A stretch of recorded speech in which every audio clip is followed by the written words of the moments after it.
8 March নাৰী দিৱস পাতিবলৈ আমি সিদ্ধান্ত গ্ৰহণ কৰোঁ।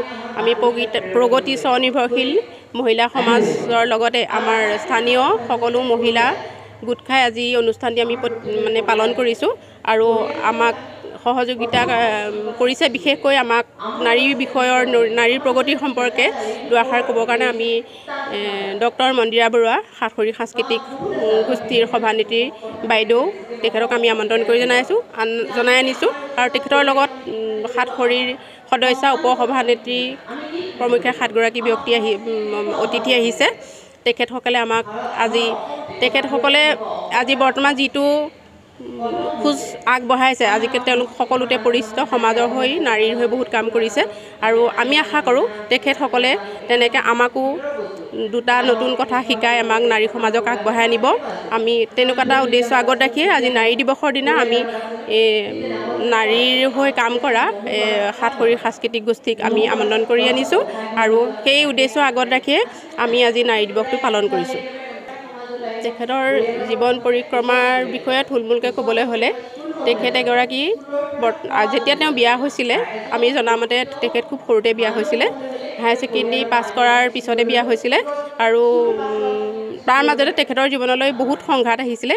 সেই সংঘাতখিনি তেখেতে খুব নিজৰ ধৈৰ্য আৰু নাৰীৰ সহনশীলতাৰ গুণেৰে তেওঁ আগবাঢ়ি গ'ল আৰু যিখিনি তেওঁৰ জীৱনৰ দুখ, সেই দুখখিনি তেওঁৰ জীৱনৰ সাহস হ'ল আৰু সেই সাহসখিনি লৈ পেলাই তেওঁ আজি যি পৰ্যায়ত পাইছেহি, সেইখিনি তেওঁ আমাকো যাতে আমাৰ নাৰী সমাজকো তেওঁ তেনেকৈ অনুপ্ৰাণিত কৰে, আমি সেই কামনা কৰি আমি তেখেতসকলক আমি ইয়ালৈ নিমন্ত্ৰণ কৰি আনিছোঁ। বীণা হাজৰিকাদেৱক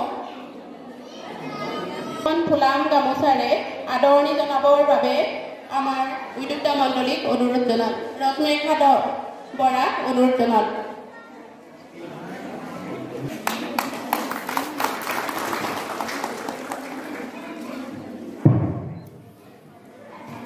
আৰু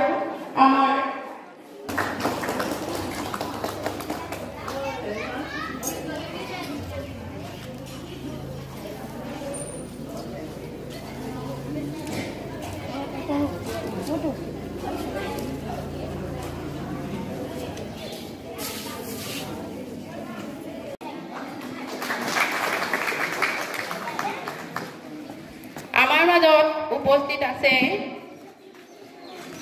ডক্টৰ প্ৰতিমা দেৱী শৰ্মা, প্ৰাক্তন অধ্যক্ষা, অৱসৰপ্ৰাপ্ত বিষয়া, বিশিষ্ট লেখিকা, উপসভানেত্ৰী, অসম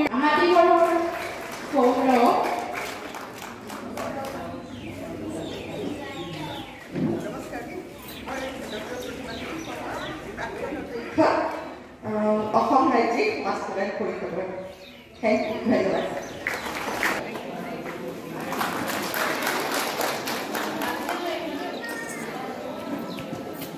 আমাৰ মাজত সাতসৰী আৰু বহুতো বিশিষ্ট অতিথি, বিশেষকৈ আৰু আমাৰ 4গৰাকী আছে। আমি তেখেতসকলক আপোনালোকৰ মাজত চিনাকি কৰাই দিম।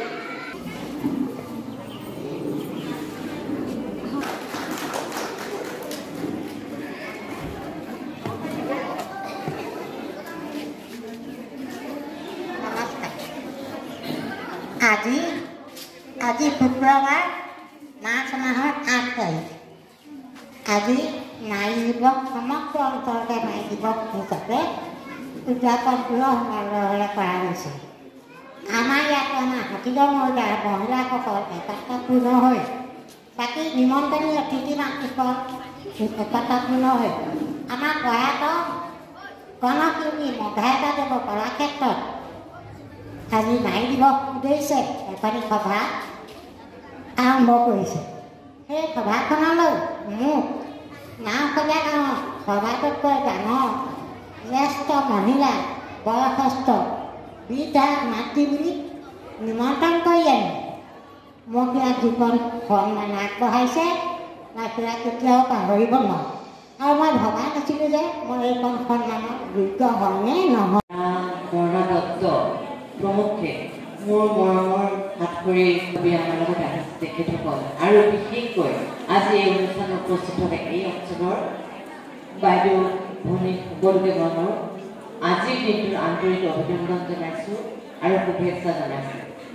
মই ভাষণ প্ৰসংগৰ কলেজত অধ্যাপনা কৰিছিলোঁ কিন্তু সেইটো ভাষণ নাছিল ভাষণ দিব নাজানো কিন্তু মই আপোনালোকৰ নিচিনাই এগৰাকী মাত্ৰ মাতৃ আছে দুআষাৰ কওঁ আন্তৰ্জাতিক নাৰী দিৱসটোৰ কি আজি যে নাৰী দিৱসটো উদযাপন হৈছে এইটো নহয় ইয়াৰ কাৰণে আমি ইতিহাসলৈ যদি চাওঁ বহুত আগৰ পৰাই প্ৰবল বাধা বিঘিনিৰ মাজেৰে নাৰীসকলে কি কৰিছে এই নাৰী জাতি ইতিহাসলৈ চালে বেছি আগলৈ নাযাওঁ 1909 চন বা 8 চনৰ পৰাই এই বস্তুটো বেছি প্ৰবলভাৱে আহিছে গোটেই সমগ্ৰ বিশ্বতে নাৰীৰ ভোটাধিকাৰ নাৰীৰ সম অধিকাৰ বা অন্যান্য যিবিলাক অধিকাৰ আছে বা যিবিলাক কাৰণত নাৰী আমাৰ মঞ্চলৈ আমি ডক্টৰ সেলিম আখতাৰ প্ৰাক্তন অধ্যাপিকা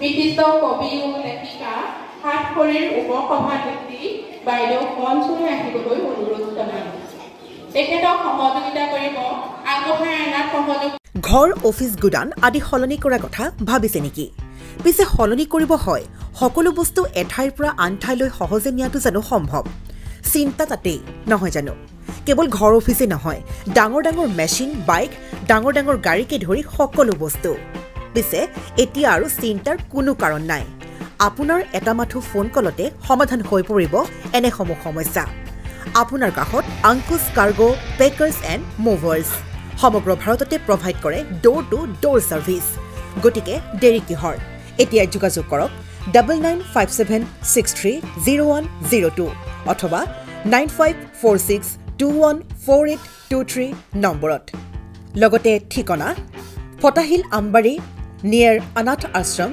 আমবাৰী থানা গুৱাহাটী